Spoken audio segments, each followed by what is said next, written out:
Puji Bapak Yahweh, kita akan baca kitab Filipi ya.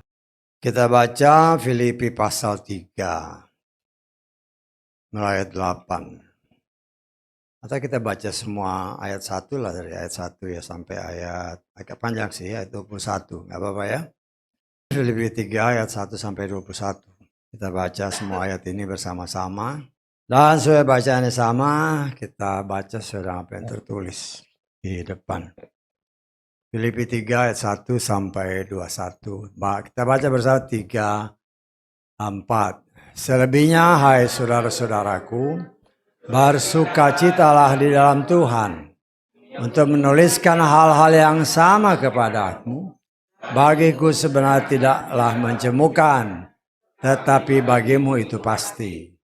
Waspadailah anjing-anjing, waspadailah pekerja-pekerja yang jahat, waspadailah penyurat palsu.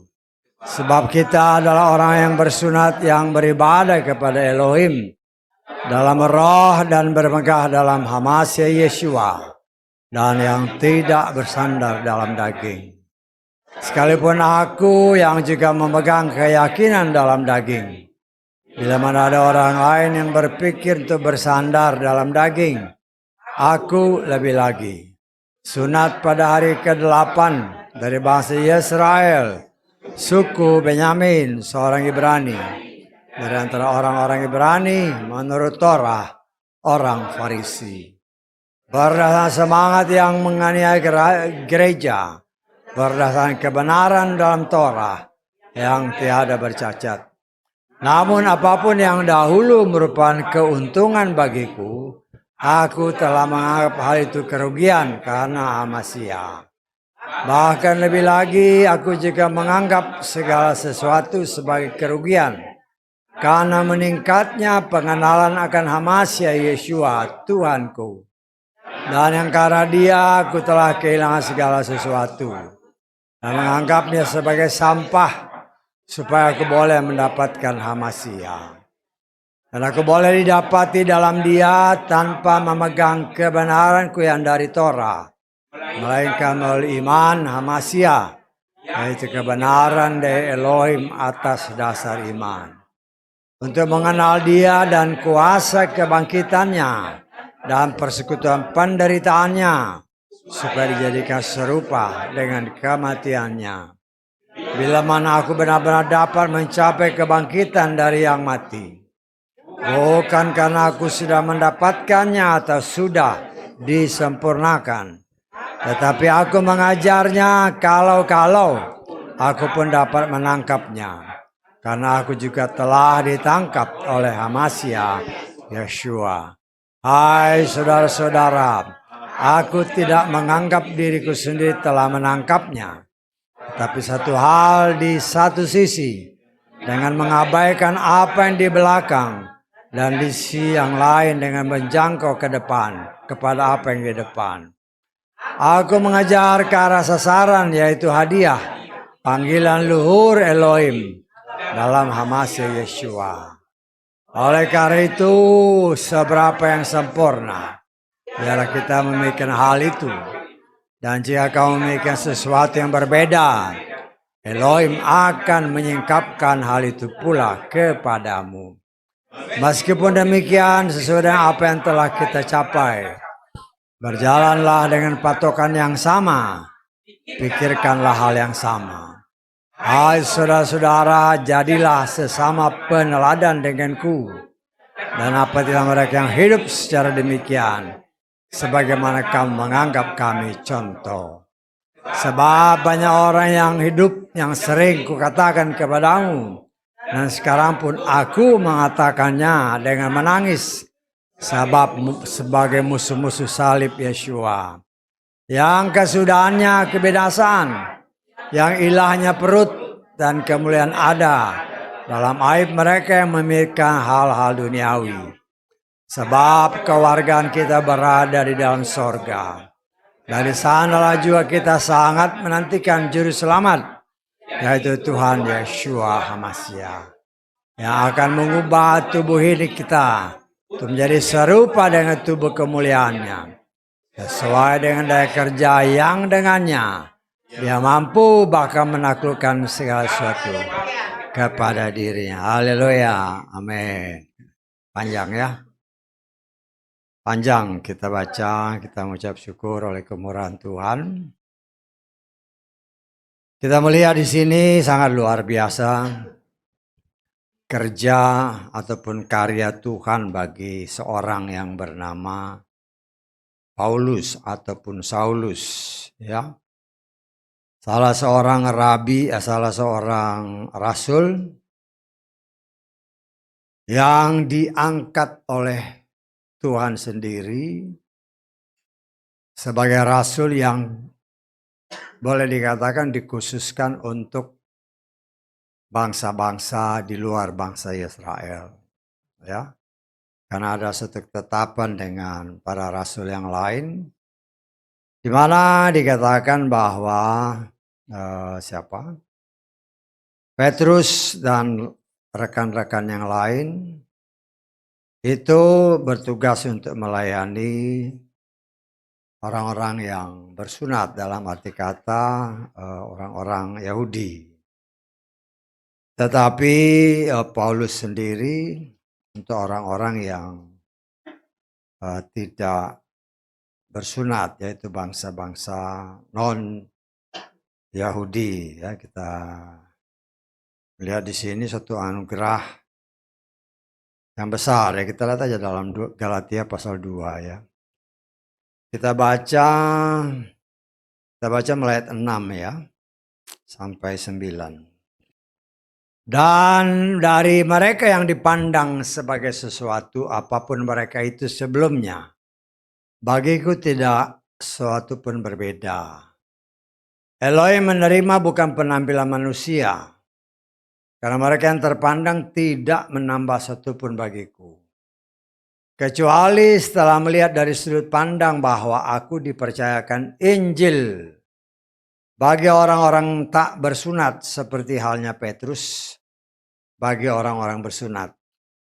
Sebab dia yang telah bekerja di dalam Petrus untuk kerasulan bagi orang-orang bersunat, dia juga telah bekerja di dalam aku untuk bangsa-bangsa lain. Dan setelah mengetahui anugerah yang diberikan kepadaku, Yakobus dan Kefas dan Yohanes, yang dipandang sebagai soko guru, memberikan jabatan kemitraan kepadaku dan kepada Barnabas, agar kami pergi kepada bangsa-bangsa lain dan mereka kepada orang-orang yang bersunat.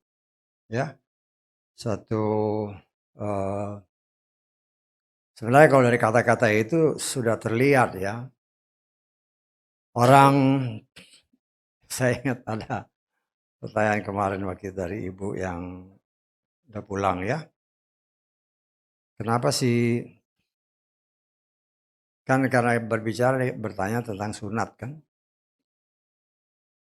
Di sini kita melihat, ya, sebenarnya sudah jelas di sini. Kalau kita baca di dalam Kisah Rasul 15, itu jelas, ya. Karena sunat itu adalah perjanjian Bapa Yahweh dengan Abraham serta keturunannya. Jadi kalau orang itu mempunyai DNA dari Bapak Abraham, itu harus disunat, karena itu memang perjanjiannya begitu, ya. Perjanjiannya begitu. Tetapi bagi, ya, kita yang bukan orang-orang secara DNA, kita bukan dari keturunan langsung daripada Abraham, bukan suatu kewajiban, ya. Kita baca lagi, ya. Kejadian pasal 17, kita baca ayat 9. Ya. Elohim berfirman kepada Abraham, engkau harus memelihara perjanjianku, engkau dan benihmu, ya. Engkau dan benihmu sesudah engkau, hingga keturunan mereka. Jadi dari kata-kata itu jelas yang punya DNA Abraham. Inilah perjanjianku yang harus engkau pelihara antara aku dan engkau dan benihmu sesudah engkau. Ya, setiap laki-laki dari antara kamu harus disunat. Ya, jadi dalam pembacaan di dalam kitab-kitab suci kita, kalau dikatakan orang bersunat itu pasti orang Yahudi. Ya, atau ya apa namanya, keturunan Abraham langsung, karena keturunan Abraham itu kan dari 3 orang, dari 2 istri dan satu gundik. Karena kan pertama si Sarah, terus Hagar, setelah Sarah mati diambil lagi si Ketura. Nah, keturunan dari mereka itu wajib sunat karena perjanjian ini, ya. Karena perjanjian ini dan jelas dikatakan kalau nanti saudara baca dalam Kisah Rasul pasal 15, orang-orang di luar Israel mereka nggak mau. Sehingga para rasul bersidang dan mereka ambil keputusan. Ya, saya percaya keputusan itu pasti berdasarkan kata Petrus, dia yang dipercayakan dan dia berbicara. Bagi orang di luar Israel atau di luar keturunan Abraham, ya nggak perlu.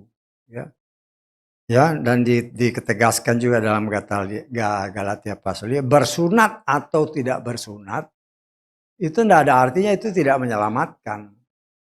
Ya, itu hanya tanda aja bahwa kau ini keturunan Abraham, ada perjanjian. Kemudian dikatakan jelas dalam firman Tuhan, yang penting itu taat melakukan firman. Ya, kalau toh sudah bersunat ya memang nggak bisa dikembaliin, ya udah. Ya, itu bukan suatu hal yang mutlak. Karena itu ada tertulis yang sudah bersunat ya sudah. Yang tidak ya nggak usah dilakukan karena itu bukan sesuatu kewajiban bagi orang non Yahudi. Kalau dia keturunan Abraham dia harus. Terus kalau pertanyaan waktu itu, bagaimana dengan Timotius kan gitu kan? Nah, kita lihat si Timotius ini siapa? Ya, Timotius ini kita lihat di dalam, ya karena Tuhan ingatkan ya dari tadi bacaan tadi, kita lihat di dalam Kisah Rasul 16 ayat 1-3. Tibalah dia di Derbe dan Listra. Lihatlah, di sana ada seorang murid dengan nama Timotius. Siapa dia? Dia anak seorang wanita Yahudi. Tetangga. Dia anak seorang wanita Yahudi yang setia. Ayahnya memang seorang Yunani. Ya. Dia yang dikenal baik oleh saudara-saudara di Listra dan Ikonium. Paulus menginginkan orang ini pergi bersamanya dan sesudah mengambilnya, dia menyunatkan karena orang Yahudi di tempat itu sebab mereka semua mengenal ayahnya bahwa dia seorang Yunani. Karena jadi saya menganggap atau saya berpikir kan dia ada keturunan dari, ada mamanya itu orang Yahudi, ya. Jadi ya memang Paulus juga nggak memaksakan, mau kalau mau disunat nggak apa-apa karena dia memang ada darah Yahudinya, ya. Nah, disinilah kita melihat, kita coba mengerti, ya. Kita harus meyakini bahwa bukan sunat yang menyelamatkan kita, ya. Lo yang nyelipin Yesua itu siapa? Orang bersunat semua kan. Betul nggak? Ya. Di sini kita melihat, kita coba mengerti, kita coba memahami. Karena itu hanya perjanjian antara Bapak Abraham, leluhur bangsa Israel dengan Bapak Yahweh. Harus begini. Sampai saat ini itu mereka taati. Ya, mereka taati. Nah, kita melihat ya kalau dari pembacaan tadi kan, Paulus ini termasuk orang yang luar biasa. Dia berani bersaksi, aku disunat pada hari ke-8. sesuai dengan perjanjian. Ya, ya orang-orang lain kan banyak yang disunat, tetapi kan rata-rata paling sedikit udah umur 10 tahun, udah agak besar-besar. Nah, orang Yahudi dari bayi, karena itu perjanjiannya begitu. Ya. Dan disinilah kita melihat, kita coba belajar ya, untuk bisa membedakan mana ya, yang memang perjanjian antara bapa leluhur orang-orang Israel dengan Bapa Yahweh. Karena itu perintah Bapa Yahweh langsung. Nah, bagi kita yang belum ataupun yang tidak melakukan hal itu, ya, kita lakukanlah firman. Lakukan firman. Kita harus mengerti, ya. Nah, tadi bacaan-bacaan tadi salah satu bacaan yang kita lihat ayat ke berapa ya? Ayat ke-8 kita lihat ya. Dari bacaan yang tadi, dari Filipi pasal 3. Bahkan lebih lagi, aku juga menganggap sebagai sesuatu kerugian karena meningkatnya pengenalan akan Hamasyah Yeshua Tuhanku, yang karena dia aku telah kehilangan segala sesuatu dan menganggapnya sebagai sampah, supaya aku boleh mendapatkan Hamasyah. Pengenalan yang semakin lebih dalam akan Bapa Yahweh dalam Yeshua Hamasyah, ya, berdasarkan ayat-ayat ini dan juga yang kita imani, semakin kita mengenal dia dengan lebih dalam, semakin kita membenci keduniawian kita. Yang tadinya merupakan berdasarkan pengakuan si Paulus, merupakan suatu kebanggaan. Aku disunat hari ke-8. Aku keturunan Benyamin. Aku orang ahli Farisi, orang yang ahli Torah, aku orang Farisi. Bahkan dia katakan dalam mentaati itu semua, baik hukum Torah maupun tradisi, aku nggak bercacat. Itu suatu kebanggaan kedagingan untuk diperlihatkan kepada orang bahwa dia itu bukan seorang sembarangan.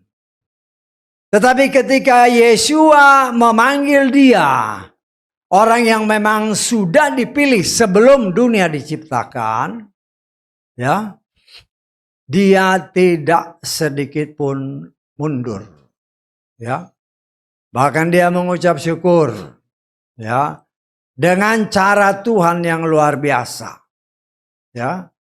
Orang yang sangat keras dan sangat taat kepada Torah dan tradisi, orang yang sangat giat menghancurkan orang yang percaya kepada Yeshua. Ya, tadi kan kesaksian-kesaksian tadi kan, kalau saudara perhatikan baik-baik ya, banyak orang yang memang tidak mau orang-orang percaya kepada Bapa Yahweh dan menyembah kepada Bapa Yahweh. Ya. Kenapa? Karena mereka belum mengenal Tuhannya dengan benar. Mereka belum mengenal Tuhannya dengan benar. Ya. Dan disinilah kita melihat ya, kalau kita mungkin bergaul dengan orang-orang asing, ya, orang-orang yang percaya kepada katakanlah Yeshua atau dalam bahasa mereka dengan berbagai macam istilah, ya. Mereka juga kadang-kadang heran datang ke Indonesia ini. Kok katanya orang Kristen, tapi kok yang dipanggil nama Tuhannya orang lain? Mereka heran. Ya. Tetapi keheranan itu seolah-olah tidak diperhatikan oleh orang yang menamakan diri orang Kristen dan menganggap, ya, itu hal yang sudah dari sononya. Sudah mendarah daging, bahkan leluhur kami memang kenalnya itu. Sehingga ketika Tuhan dengan caranya mau memperbaiki kesalahan penafsiran, Ya. Dengan dimunculkan nama yang benar, banyak ditentang. Nah, termasuk si Paulus ini. Paulus ini juga sangat menentang kehadiran Yeshua. Walaupun dia adalah seorang yang sangat menguasai Torah. Orang yang sangat taat kepada Torah dan sangat taat kepada tradisi. Ya. Tetapi disitulah kita lihat. Ya, kalau boleh saya tafsirkan kalau dalam pendidikan sekarang ini. Orang-orang seperti si Paulus ini. Mungkin gelarnya udah sebagai guru besar ya, kayak profesor atau doktor lah. Ya, doktor dalam hal ilmu teologi ya. Sangat menguasai. Tetapi ya banyak sama seperti sekarang kan. Doktor, wah hebat luar biasa. Tetapi tidak mengerti dengan benar karena mereka menganggap itu ya hanya sebagai pengetahuan biasa aja. Ya. Dan tidak ada usaha yang sungguh-sungguh untuk mengerti dengan benar, bahkan ya tetap mengeraskan hatinya dan menolak nama yang agung, padahal dengan kemudahan berkomunikasi dengan orang-orang luar sana, bahkan berkomunikasi dengan orang-orang yang ada di Israel sana, di mana nama yang banyak dikenal di Indonesia, di gereja-gereja Indonesia, di sana nggak ada nama itu. Lo terus kok ngasih ngotot gitu loh.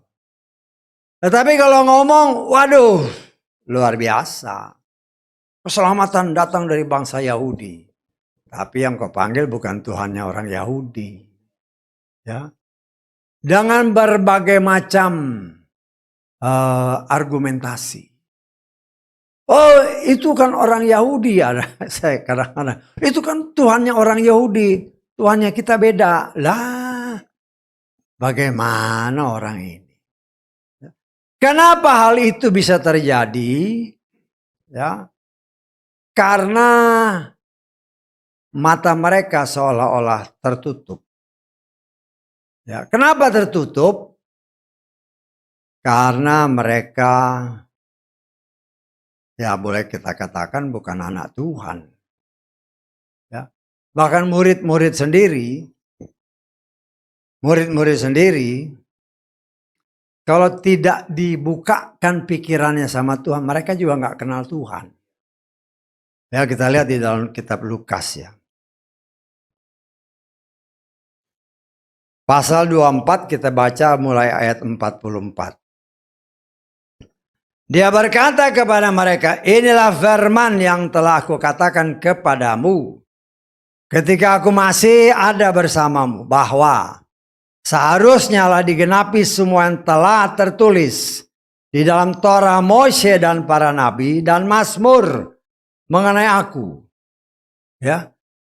Torah, kitab para nabi dan Mazmur itu sangat dikuasai oleh si Paulus. Tetapi dia nggak ngerti, ya. Kemudian lalu Yeshua membuka pikiran mereka untuk memahami kitab suci. Secara akal jasmani Paulus itu keren. Tetapi kalau tidak dibuka sama Tuhan, nggak ngerti dia artinya. Ya, tidak mengerti dia artinya, karena itu Yeshua pernah berbicara dengan para orang orang-orang Yahudi khususnya. Kita lihat ya di dalam Yohanes pasal ke-5. Kita baca ayat ke-39. Kamu menyelidiki kitab suci karena kamu beranggapan akan memperoleh hidup kekal daripadanya. Dan dia itulah yang bersaksi tentang aku. Tetapi kamu tidak mau datang kepadaku agar kamu beroleh hidup. Ya, dan seterusnya kalau saudara baca. Baca kitab suci, makanya banyak orang yang ahli-ahli teologi ya. Baca kitab, menguasai kitab suci. Sama seperti Paulus. Kalau tidak dibuka sama Tuhan, blank. Gak ngerti. Gak ngerti. Ya. Tetapi kita melihat sangat luar biasa pengalaman si Paulus ini. Ya. Sangat luar biasa kita melihat. Ya. Tuhan sudah menetapkan orang ini sejak, ya kita katakan sejak sebelum dunia diciptakan, untuk menjadi salah seorang rasul yang dapat menyampaikan kebenaran Tuhan, khususnya bagi orang-orang di luar orang-orang Yahudi. Karena itu dengan caranya, kalau Tuhan memanggil dia pakai para rasul, nggak bakal mempan. Walaupun si Petrus datang, ya suku guru, suku Kore datang, nggak bakal mempan. Ya, karena itu Tuhan sendiri yang menampakkan diri dengan caranya yang luar biasa. Sehingga ketika Paulus berjalan ke Damaskus dengan tugas untuk membinasakan orang yang percaya kepada Yeshua, disitulah Tuhan beracara. Dengan caranya dia datang. Ya, ketika si Paulus ini sedang kita baca aja ya. Kita baca di dalam Kisah Rasul pasal ke-9. Kita baca mulai ayat 1 lah sampai ayat ke-6 ya. Paulus bahkan sambil terus menebarkan ancaman dan pembunuhan terhadap murid-murid Tuhan seraya menghadap kepada imam besar. Ia meminta darinya surat-surat ke Damaskus, ke sinagoga-sinagoga, supaya jika dia menemukan beberapa orang yang berada pada jalan itu, baik pria maupun wanita, dia dapat menyeret ke Yerusalem dengan terbelenggu. Dan terjadilah ketika melanjutkan perjalanan yang mendekati Damaskus, tiba-tiba memancarlah ke sekelilingnya suatu cahaya dari langit. Sambil rebah ke tanah, dia mendengar suatu suara yang berkata kepada Saul, Saul, mengapa engkau menganiaya aku? Dan dia berkata, siapakah engkau Tuhan? Tuhan berkata, akulah Yeshua yang sedang engkau aniaya. Sukar bagimu menendang ke benda runcing. Lalu dengan gemetar dan heran dia berkata, ya Tuhan, engkau ingin aku melakukan apa? Dan Tuhan berkata, bangun dan masuklah ke dalam kota. Akan diberitahukan kepada apa yang seharusnya engkau lakukan. Kalau Petrus yang datang menginjili si Paulus, gak bisa, gak mempan. Ya, karena itu Tuhan sendiri datang dengan caranya. Ya, dengan suatu kuasa yang membuat si Paulus ini terheran-heran. Sama seperti si Moshe. Ya, harus dengan suatu kuasa yang luar biasa sehingga mereka takjub dan mau untuk melakukan apa yang Tuhan kehendaki. Nah, disinilah kita melihat saudaraku yang dikasih oleh Bapa Yahweh. Dengan caranya, tadinya gagah pergi kan, begitu disambar sama Tuhan, langsung buta matanya. Ya, matanya buta, nggak bisa lihat. Ya, Tuhan kasih pengajaran, memperlihatkan. Engkau berusaha menghancurkan gereja Tuhan, maka Tuhan membuat engkau buta. Ya, engkau tidak mengenal Tuhan yang sesungguhnya mau menyelamatkan manusia. Dengan cara Tuhan dia buta. Dan firman kalau saudara baca selanjutnya. 3 hari dia buta. Tapi 3 hari juga dia nggak makan, dia nggak minum. Berpuasa. Dan saya percaya dia pasti berdoa. Dan tanda tanya yang besar, ada apa ini? Ya. Apa yang aku lakukan selama ini kok ternyata salah di hadapan Tuhan. Ya. Dia menganiaya pekerjaan, Tuhan menganiaya murid-murid Yeshua. Dan sekarang dia dibuat buta oleh Yeshua. Pasti dia penyesalan yang luar biasa.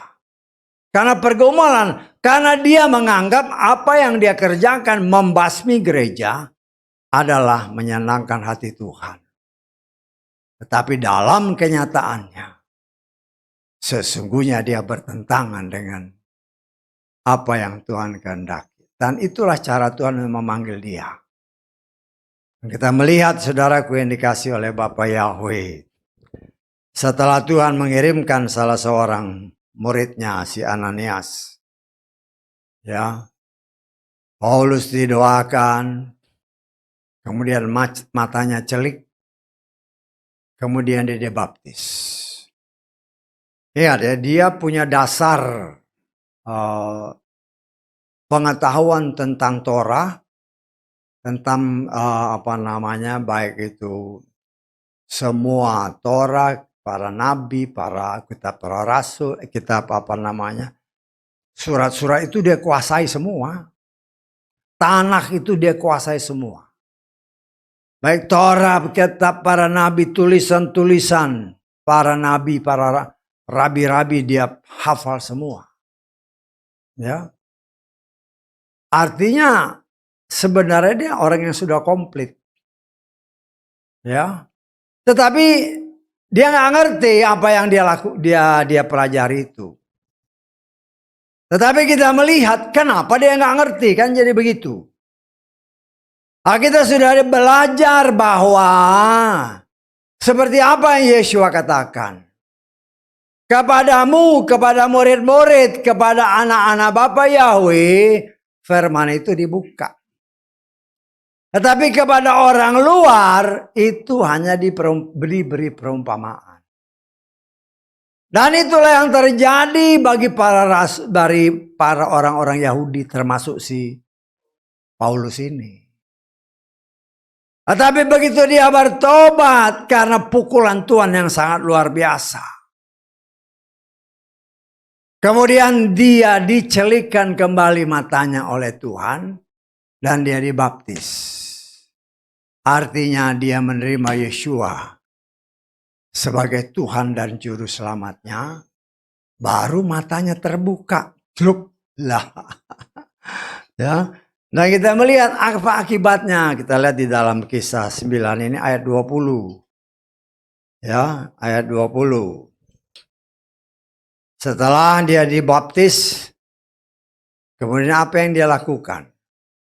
Dan segera dia memberitakan Hamasya di sinagoga-sinagoga bahwa dia adalah putra Elohim. Herlana semua orang yang mendengar dan mereka berkata, bukankah dia ini adalah orang yang membinasakan mereka memanggil nama itu di Yerusalem. Dan dia telah datang ke sini untuk hal ini. Yaitu supaya dapat menyeret mereka ke hadapan para imam, kepala dan seterusnya. Ya. Karena dia dasarnya sudah ada. Ya. Sehingga ketika dia sudah dibaptis, sudah ditugaskan, ini anakku. Sama seperti kitab Lukas tadi, matanya tercelik, bukan mata jasmani aja. Tetapi mata rohaninya dia langsung mengerti. Sehingga apa yang Yeshua katakan dalam kitab Yohanes tadi, pasal ke-5 tadi. Kamu menyelidiki kitab suci. Kitab suci itu menceritakan tentang aku. Itulah yang dipelajari oleh Paulus, tetapi dia tidak mengerti. Tetapi ketika dia sudah dibaptis, dia langsung mengerti. Karena selubungnya dibuka oleh Tuhan. Dan yang bisa buka itu hanya Tuhan. Kapan itu dibuka? Ketika kita mengakui dia sebagai Tuhan dan Juru Selamat. Ketika kita diakui sebagai anak. Inilah anakku yang kukasihi. Kepadanya aku berkenan. Langsung dibuka. Sehingga kita bisa mengerti akan firman Tuhan. Ya. Baru disitulah apa yang tadi kita baca. Ya. Semakin hari Dia boleh menyelidiki firman Tuhan. Dan oleh kasih kemurahan Tuhan yang memberikan dia hikmat yang luar biasa.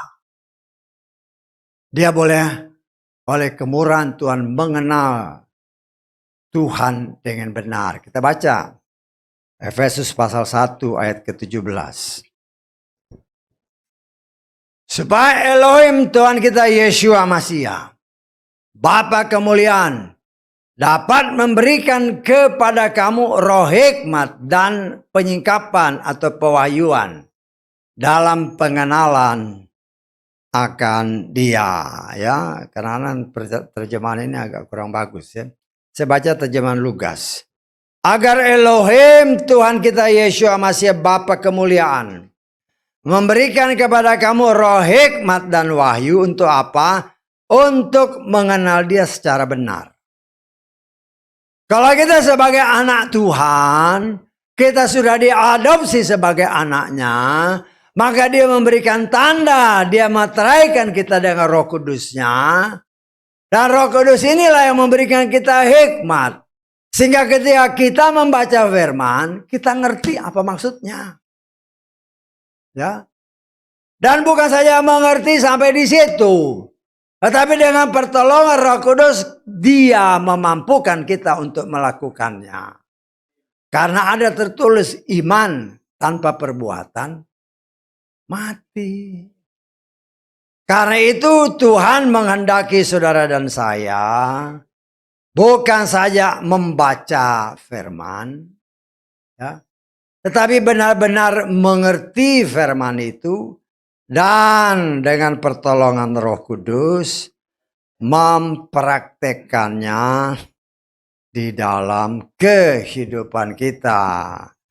Kita melihat di dalam Yakobus pasal kedua. Ayat, saya baca mulai ayat 22 lah ya. Engkau melihat bahwa iman bekerja sama dengan perbuatan. Dan atas dasar perbuatan itu iman disempurnakan. Dan digenapilah kitab suci yang mengatakan Abraham percaya kepada Elohim dan hal itu diperhitungkan kepada sebagai kebenaran, maka dia disebut sahabat Elohim. Oleh karena itu kau melihat bahwa manusia dibenarkan atas dasar perbuatan dan bukan hanya atas dasar iman. Dan sama seperti itu juga Rahab pelacur itu, bukankah dia dibenarkan atas dasar perbuatan ketika menyambut para utusan, ketika meloloskannya ke jalan yang lain? Sebab seperti halnya tubuh tanpa roh adalah mati, demikian pula iman tanpa perbuatan adalah mati. Ketika kita membaca, kita mengerti firman, ya, iman muncul dan itu dipraktekkan. Karena dengan mempraktekkan sesuai ayat-ayat firman ini, iman itu dibawa kepada kesempurnaan. Ya, tapi itu kan tergantung pribadi lepas pribadi. Dan kita melihat ketika si Paulus telah menerima pembukaan rahasia karena dia sudah diadopsi sebagai anak, langsung dia pergi untuk memberitakan. Dahulu nama itu dia tentang, sekarang nama itu dia beritakan dengan sangat berani. Ya. Sehingga kita melihat suatu perubahan yang sangat drastis terjadi pada Paulus. Karena itu dia berani mengatakan, semakin bertambahnya pengenalan dia akan Yeshua. Maka semua yang dahulu menjadi kebanggaannya, ya, itu dianggapnya sebagai sampah, nggak ada gunanya. Ya. Kenapa begitu? Karena dia tahu bahwa keselamatan itu hanya ada pada Yeshua. Bukan gelar-gelar sebagai orang Farisi, orang yang ahli Torah, bukan. Dan disitulah kita melihat, kita belajar dari sana. Untuk kita mengenal bahwa saudara dan saya ini anak-anak yang diadopsi oleh Bapa Yahweh sebagai anak-anaknya. Nah, sebagai anak adopsi kita pun diberikannya Roh Kudus. Rohnya sendiri. Yang menolong kita agar kita mengenal Dia semakin dalam dan mempraktekkan pengenalan itu dalam kehidupan. Sehingga kita tidak akan pernah bisa tersesatkan dengan cara apapun. Ya, kalau tadi banyak kesaksian kan. Ya. Ingat ya, setan itu bukan maha tahu. Tetapi setan karena dia hadir dalam ibadah, dan dalam ibadah banyak pembukaan rahasia firman. Setan ngerti, oh sebentar lagi waktuku. Dia nggak tahu, karena itu kan rahasia. Nah kita mengucap syukur oleh kasih kemurahan Tuhan. Pelayan-pelayan diurapi menerima pembukaan rahasia firman. Tetapi setan nguping. Sehingga setan mengerti waktuku sudah hampir selesai. Karena itu dia berusaha sedapat mungkin menyeret sebanyak-banyaknya bintang-bintang di langit. Untuk menjadi pengikutnya.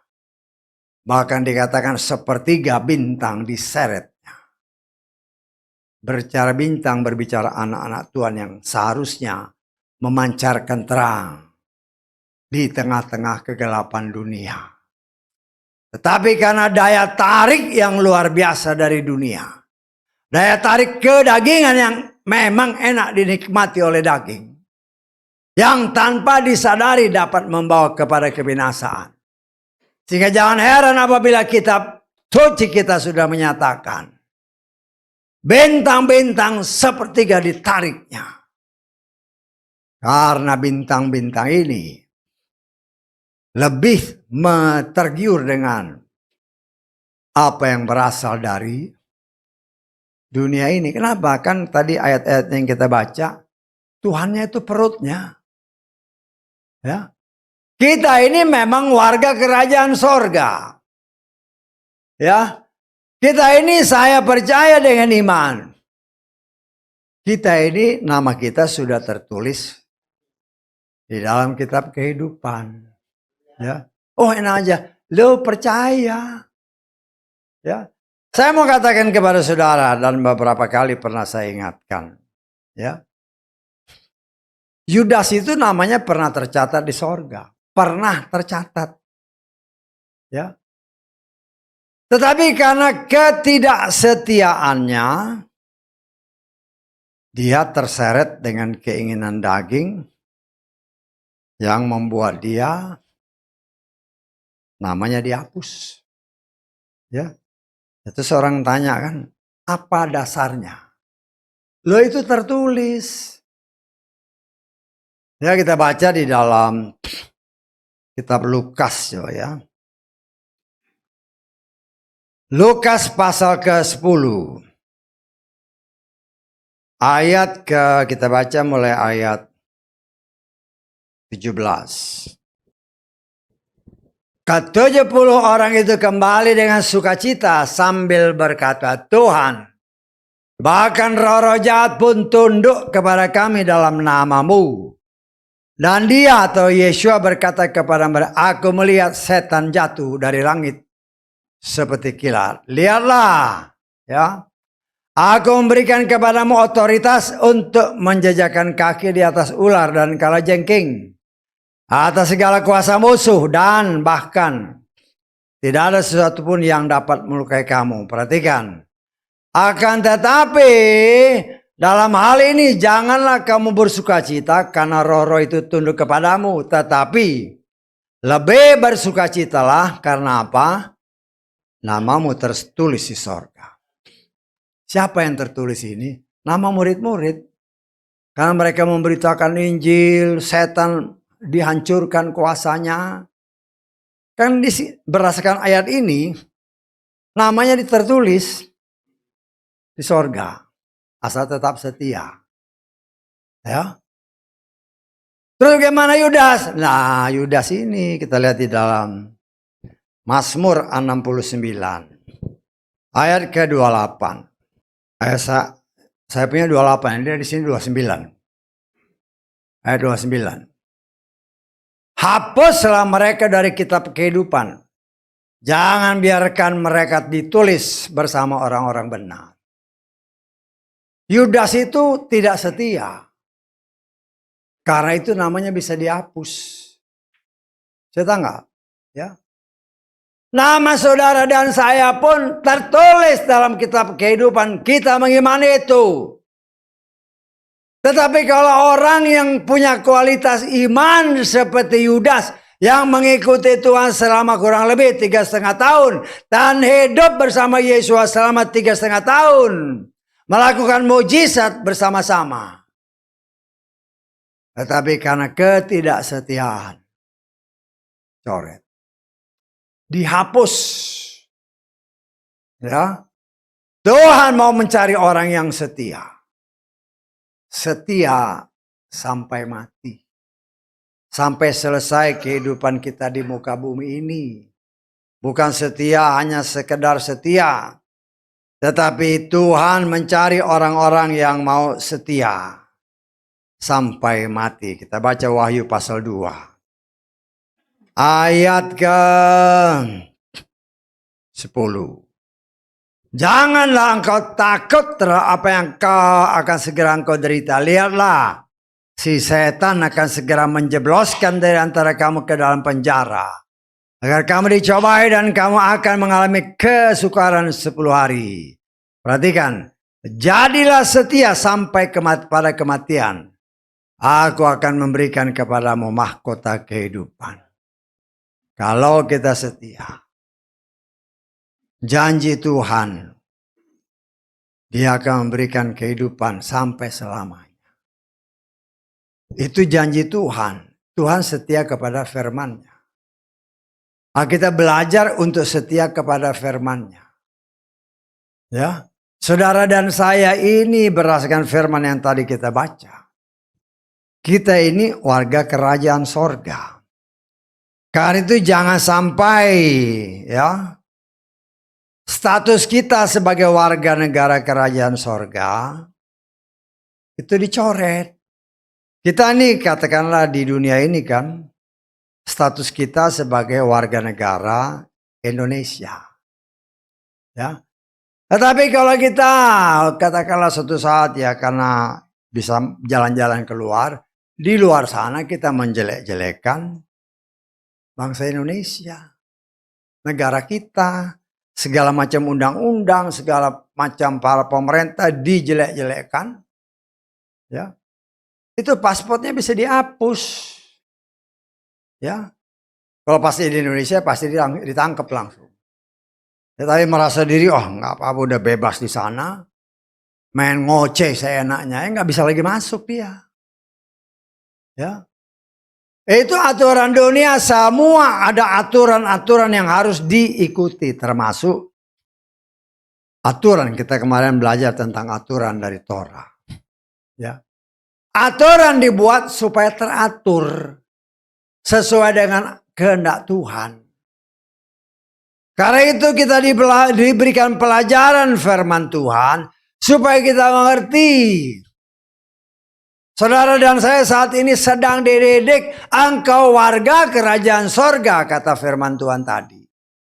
Tetapi sebelum kita masuk ke sana, ya kita diajar dulu di kerajaan sorga, nggak boleh bohong, itu dihapus, ya.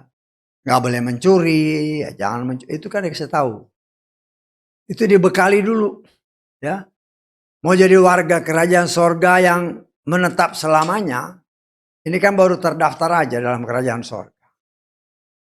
Ya, tetapi untuk kelak nanti menjadi warga yang tetap, maka ada persyaratan, aturan-aturan yang harus kita ikuti. Karena itu saat ini kita sedang diajar.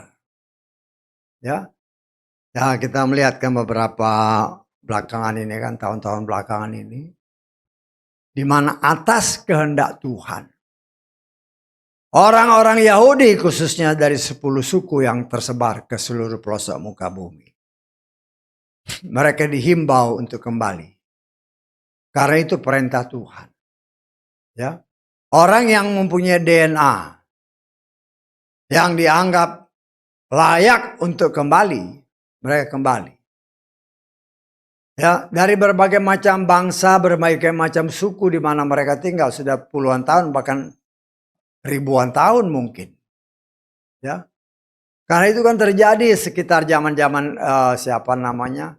Si Raja Nebukadnezar, Babylon segala macam. Itu sekitar ratusan tahun sebelum Masehi. Sampai sekarang, berarti udah berapa ribu tahun. Mereka sudah mencar kemana-mana. Dan bahasa mereka, pengenalan mereka tentang bahasa aslinya, mungkin masih ada, mungkin sama sekali udah gak ada. Tetapi ketika panggilan itu datang, kalau mereka dinyatakan ada DNA-nya Abraham di situ, maka pintu langsung terbuka, silakan.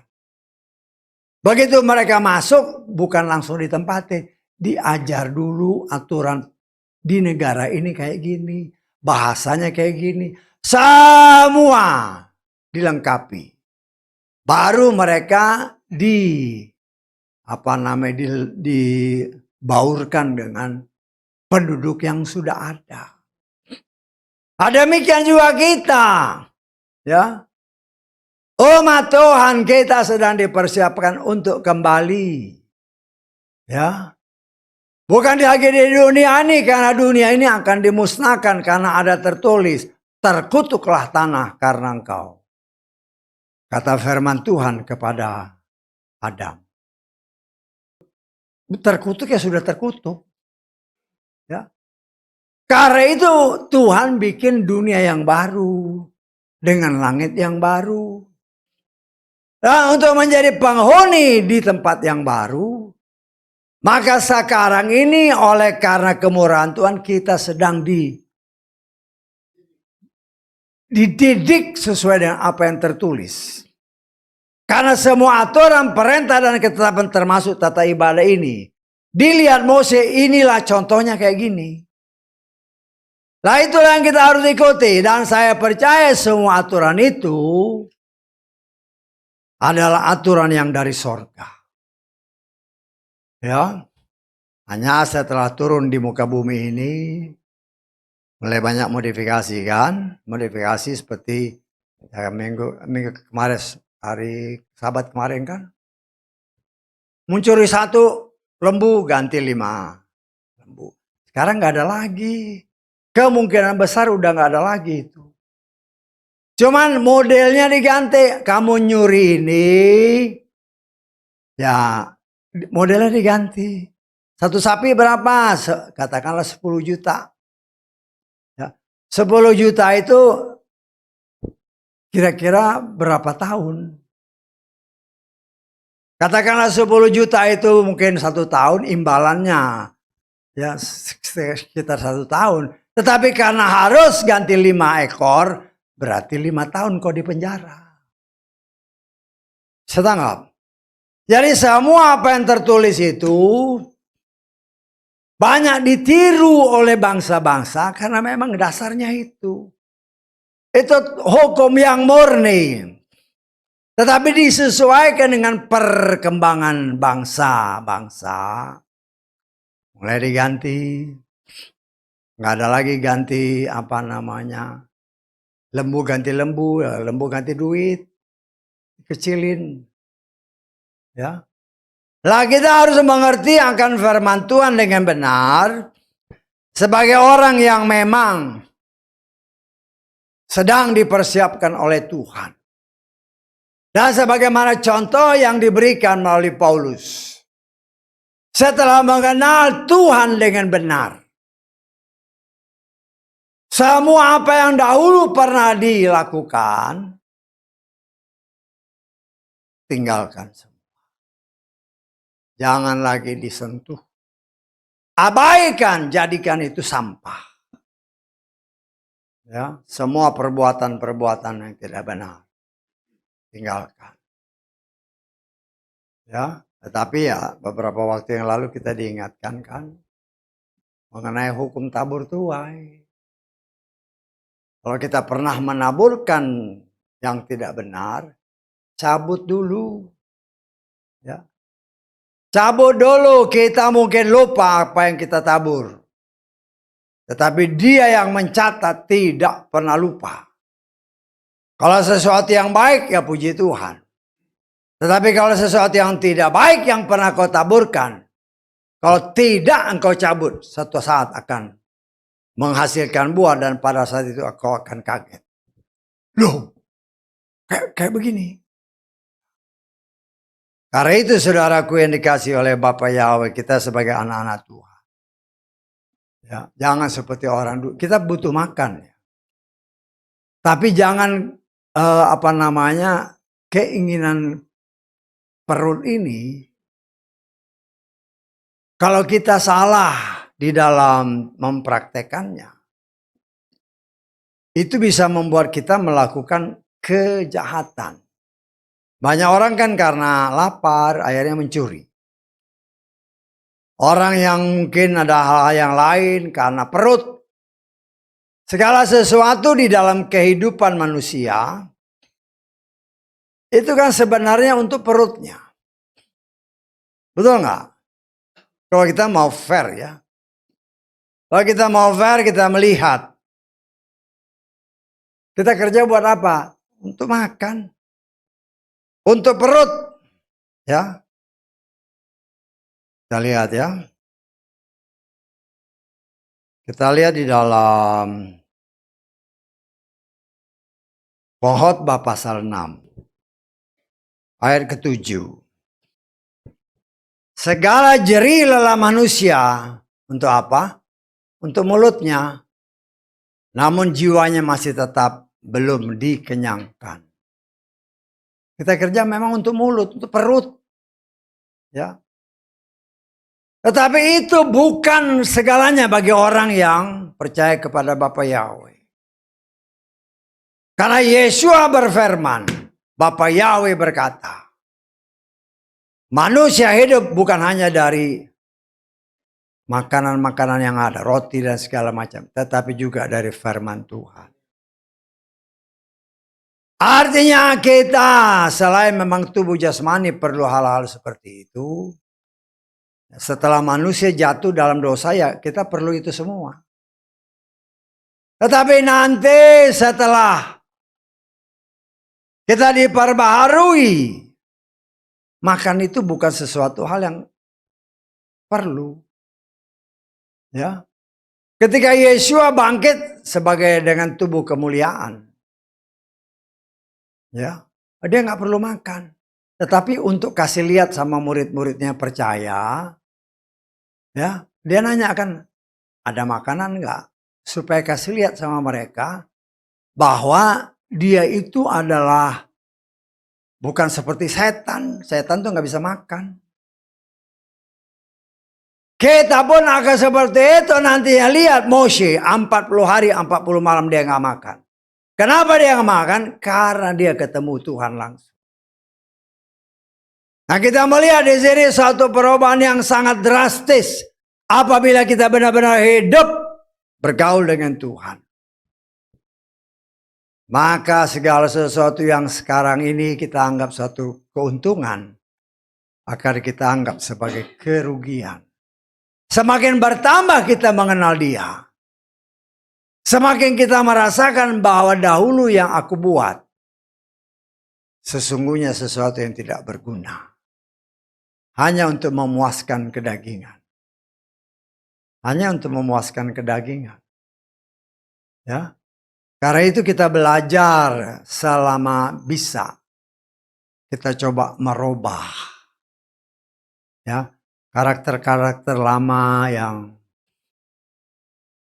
dulu merupakan kebanggaan. Ya. Ya, kita lihat kan banyak orang yang dulunya merasa bangga. Dulu aku begini. Loh, sekarang engkau sudah bukan kayak dulu lagi. Bisa tahu nggak maksud saya? Dulu kan merupakan suatu kebanggaan. Dulu saya kayak begini. Ya, umpamanya kayak saya dulu kan. Dulu saya dulu punya pengalaman dengan anak perempuan 2 itu. Ya. Ya karena namanya lokasi kerjaan kan memang bising karena turbin semua. Jadi kalau ngomong itu memang teriak-teriak. Ya. Sehingga ketika pulang ke rumah anakku perempuan ini dua-duanya. Kalau aku ngomong waduh langsung nangis. Mamanya marah-marah. Kenapa? Karena suaramu tuh terlalu keras buat anak ini.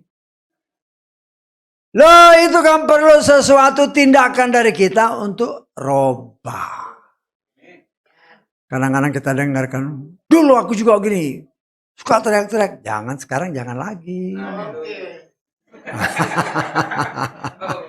Haleluya. Haleluya. Dulu saya gitu juga pasti. Tapi kita robah. Ya. Karena dulu ya beda kan, dulu kan anak buah. Sekarang istriku nggak bisa terima kayak gitu. Kadang-kadang kita ngomong ya karena kebiasaan ya. Kadang-kadang kita ngomong tiba-tiba dia marah. Ngomong kok kasar amat. Loh itulah itu kan perlu proses. Siap? Jadi jangan lagi keluar. Aku sudah kebiasaan. Yang biasa itu tinggalkan. Tinggalkan. Berubah.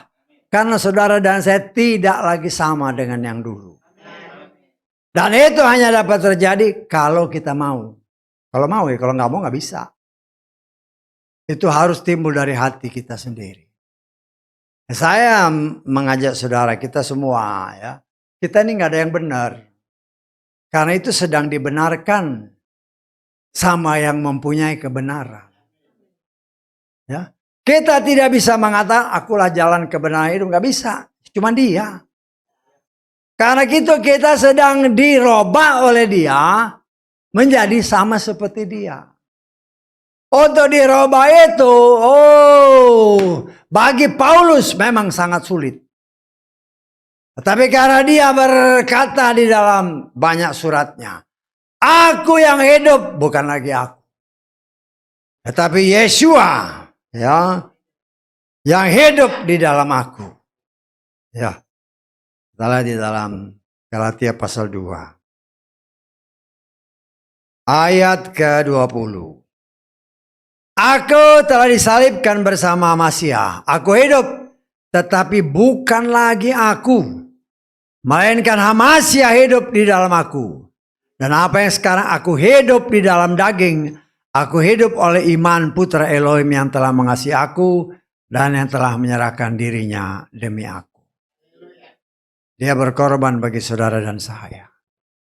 Mari kita belajar merubah diri kita dengan pertolongan Roh Kudus, melakukan apa yang kita baca dan dengar. Karena iman tanpa perbuatan gak ada gunanya. Jangan bilang besoklah. Kalau sempat besok berubah. Lo bisa datang sama saya? Besoklah saya berubah. Kalau ntar malam kau dipanggil. Udah gak bisa. Ya. Paulus ketika dipanggil. Dia langsung bilang, Tuhan apa yang engkau mau. Kan ayat-ayat tadi yang kita bacakan. Dalam kisah Rasul tadi. Kita harus mengambil sikap seperti itu. Begitu Tuhan menggerakkan saudara dan saya. Apa yang harus saya buat? Bukan saja baca. Tapi praktekkan apa yang kau baca. Sehingga dengan kita belajar mempraktekkannya. Ya, kita bisa mengerti bahwa hidup yang kujalani dahulu ternyata sangat merugikan. Tapi dengan tekad aku harus berubah. Karena aku percaya waktunya sudah semakin dekat. Tidak ada orang lain yang bisa merubah diriku kecuali aku sendiri. Saya tangkap. Kecuali aku sendiri dengan pertolongan roh yang ada di dalam kita. Minta tolong Tuhan, tolonglah. Aku mau masuk surga. Dan kalau ada penyerahan total seperti itu. Kalau Paulus yang dapat dikatakan sebagai seorang pembunuh sekalipun. Ketika dia bergaul dengan Tuhan, dia berubah dengan sangat luar biasa. Ketika Mose juga seorang pembunuh. Tetapi ketika dia bertemu Tuhan dan dia mau berubah, Tuhan robah dengan sangat luar biasa. Mose dan Paulus adalah manusia biasa, sama seperti kita.